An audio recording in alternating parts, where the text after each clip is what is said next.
ಅದೇ ಈಗ ರೈತ ಸಂಘದವರು ಎಲ್ಲ ಇಲ್ಲಿ ಮಾತಾಡಿದ್ರಲ್ಲ ಅದೇ ರಿಪೀಟ್ ಮಾಡಿ. ಹಾಂ ಅಷ್ಟೇ.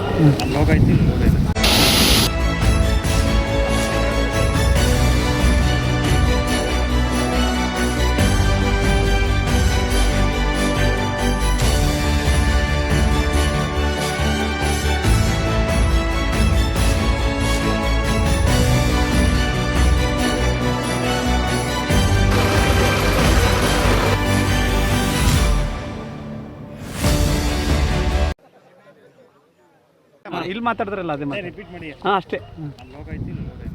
ನಾವು 153 ದಿವಸ ಕೆಲಸ ಮಾಡಿ, ರೈತರುಗಳು 153 ದಿವಸ ಹೋರಾಟ ಮಾಡಿ, ಪ್ರತಿ ಒಂದು ಅಧಿಕಾರಿಗೆ ಹತ್ರನೂ ಹೋಗಿ ಅಪ್ಪ ನಮಗೆ ನೀರು ಇಲ್ಲ, ಕುಡಿಯೋಕ್ಕೆ ನೀರಿಲ್ಲ ಎಂದು ಕಣ್ಣೀರು ಸುರಿದು ಬೇಡ್ತಾ ಇದ್ದೀವಿ. ಅವರಿಗೆ ಮನವನ್ನು ಕೊಟ್ಟಾಯಿತು, ರೈತರ ಸಂಘದಲ್ಲಿ ಹೋರಾಟನೂ ಮಾಡಿ ಆಯಿತು. ಅವರನ್ನು ಯಾವ ಕಿವಿಗಳನ್ನು ಮುಟ್ಟಿಲ್ಲ, ಅವರು ಕಣ್ಣನ್ನು ತೋರಿಸಲಿಲ್ಲ. ಇವಾಗ ನಮ್ಮ ಒಡಕಾಲದಿಂದ ಸಂದನಪಳ್ಳಿ ಮಾಟಳ್ಳಿ ಸಂದನಪಳ್ಳಿ ಇಲ್ಲಿ 1-2 ಮಳೆ ಹುಯ್ತು. ಆ ನೀರುಗಳು ಕೂಡ ಇಲ್ಲಿ ನಿಲ್ಲೋಕ್ಕೆ ಜಾಗ ಇಲ್ಲ, ಬರೀ ಹುಲ್ಲು ಮಣ್ಣು ತುಂಬಿ ಆಗಿದೆ. ಸಿಕ್ ಟೈಮ್ಗಳಲ್ಲಿ ನೀರು ನಿಲ್ಲೋಕ್ಕೆ ಜಾಗ ಇಲ್ಲ. ಅದಕ್ಕೋಸ್ಕರನೇ ನಮ್ಮ ರೈತರು ಸಂಘದವರ ಪ್ರತಿಯೊಬ್ಬರೂ ಸೇರಿ ಈ ಕೆಲಸಗಳನ್ನು ಇಲ್ಲಿ ನಿಲ್ಲಿಸಿದ್ರೆ ಹೆಂಗೋ ಒಂದು ಕುಡಿಯೋಕ್ಕೆ ನೀರು ಆಯ್ತದೆ ಅಂದ್ಬಿಟ್ಟು ಇವಾಗ ಭಿಕ್ಷೆ ಬೇಡಿ ಈ ಕೆಲಸಗಳನ್ನು ಸ್ಟಾರ್ಟ್ ಮಾಡಿದ್ದಾರೆ.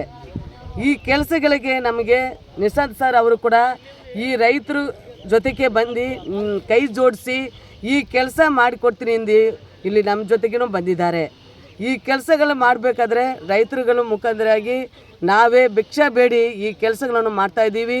ಇನ್ನೂ ಈ ಡ್ಯಾಮ್ಗಳನ್ನು ಹತ್ರ ಹೈಟ್ ಮಾಡಬೇಕಾಯ್ತದೆ. ಇನ್ನೂ 3 ಅಡಿ ಹೈಟ್ ಮಾಡಿ ಇಲ್ಲಿ ನೀರು ನಾವು ನಿಲ್ಲಿಸೋಕೆ, ಒಂದು ಮಳೆ ಬಂದರೆ ನಿಲ್ತದೆ ಎಂದು ಒಂದು ಧೈರ್ಯದಿಂದ ನಾವು ಕೆಲಸ ಶುರು ಮಾಡ್ತೀವಿ. ಇದಕ್ಕೆ ನಮ್ಮ ರೈತರು ಸಾರು, ರೈತರುಗಳು ಆಮೇಲೆ ನಿಶಾಂತ್ ಸರ್ ಅವರು ನಮಗೆ ಕೈ ಜೋಡಿಸಿ ಇಲ್ಲಿ ಮಾತು ಕೊಟ್ಟಿದ್ದಾರೆ. ಧನ್ಯವಾದಗಳು. ಅದೇ ಈಗ ರೈತ ಸಂಘದವರು ಎಲ್ಲ ಹೇಳ್ದಂಗೆ ನಾವು ಒಂದು 2-3 ತಿಂಗಳಿಂದ ಮಳೆ ಬರೋಕ್ಕೂ ಮುಂಚೆನೇ ಸರ್ಕಾರನ, ಜನಪ್ರತಿನಿಧಿಗಳನ್ನ, ಅಧಿಕಾರಿಗಳನ್ನ ಕೈ ಮುಗಿದು ಕೇಳ್ಕೊಂಡಿದ್ದೀವಿ. ದಯವಿಟ್ಟು ಇದು ತಮಿಳ್ನಾಡಿಗೆ ಹೋಗುತ್ತೆ ನೀರು, ಮಳೆ ಹುಯ್ದಿದ್ದೆಲ್ಲ ನಮ್ಮ ಭಾಗದಲ್ಲಿ ಮಳೆ ಹುಯ್ಯುತ್ತೆ, ನೀರು ತಮಿಳ್ನಾಡಿಗೆ ಹೋಗುತ್ತೆ. ನಮ್ಮ ರೈತರಿಗೆ ಕುಡಿಯೋ ನೀರಿಲ್ಲ, ನಮ್ಮ ಜನಗಳಿಗೆ ಕುಡಿಯೋ ನೀರಿಲ್ಲ. ರೈತರಿಗೆ ಬೆಳೆಯೋದಂತೂ ದೂರದ ಮಾತು ಬಿಡಿ, ಕುಡಿಯೋಕ್ಕೆ ನೀರಿಲ್ಲ, ಇನ್ನು ಬೆಳೆ ಬೆಳೆಯೋದಂತೂ ದೂರದ ಮಾತು.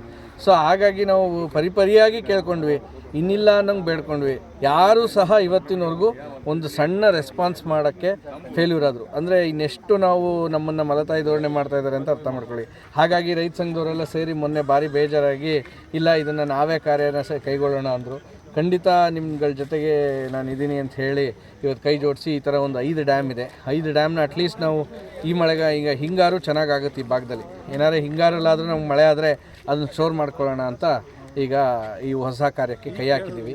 ಇನ್ನೂ ಒಂದು 4-5 ಡ್ಯಾಮ್ ಇದೆ. ಇದನ್ನು ಮುಂದಿನ ದಿನಗಳಲ್ಲಿ ಮಾಡುವಂಥ ಒಂದು ಯೋಚನೆ ಇದೆ. ಎಲ್ಲರೂ ಕೈ ಜೋಡಿಸಿ ಅದನ್ನು ಮಾಡ್ತೀವಿ ಅನ್ನೋ ಒಂದು ಆಶಯ.